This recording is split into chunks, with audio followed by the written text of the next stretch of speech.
Esta semana, a causa de mis correrías detrás de las abejas, he dado con mis huesos en medio de una sinfonía de ranas. Como se trataba de una función musical de importancia, hubo interpretación bajo techo.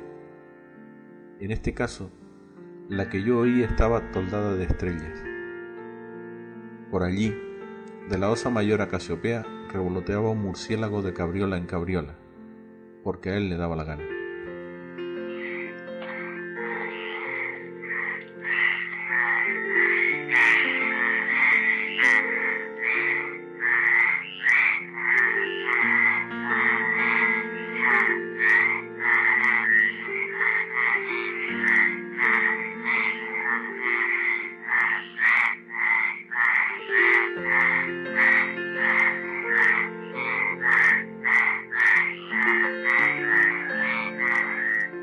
Y yo, que lo cubro sobre mis ranas, mi murciélago y mis cosas.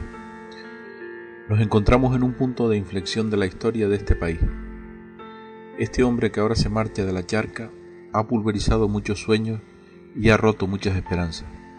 Sin embargo, tengo confianza en que los socialistas que estén comprometidos con la sensatez y la razón recojan el abandonado testigo del progreso.